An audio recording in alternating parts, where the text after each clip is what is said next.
ওরা আমাকে গ্রেপ্তার করতে পারে, এমনকি মেরেও ফেলতে পারে। তবু আমি আমার দেশে ফিরে যেতে চাই। বাংলাদেশ আমার দেশ। আমার যদি মৃত্যুও হয়, আমার বাবা কাকাদের কবরের কাছেই থাকতে চাই, বললেন বাংলাদেশের প্রাক্তন প্রধানমন্ত্রী শেখ হাসিনা। রয়টার্সকে দেওয়া এক সাক্ষাৎকারে হাসিনা জানিয়েছেন যে কোনো মূল্যে তিনি দেশে ফিরতে চান।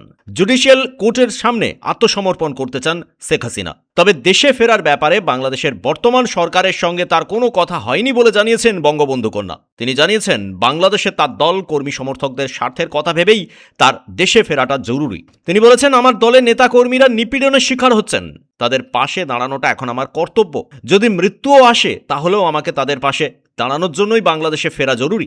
সমস্ত রকম প্রতিবন্ধকতার সামনে দাঁড়াতে এখন আমি প্রস্তুত। মানবতা বিরোধী অপরাধে বাংলাদেশের আন্তর্জাতিক ট্রাইব্যুনাল শেখ হাসিনার মৃত্যুদণ্ড দিয়েছে। বাংলাদেশে ছাত্র আন্দোলন শুরু হবার পর থেকেই দেশ ছাড়া বঙ্গবন্ধু শেখ মুজিব কন্যা হাসিনা। ব্যুরো রিপোর্ট, পূবের কলম ডিজিটাল।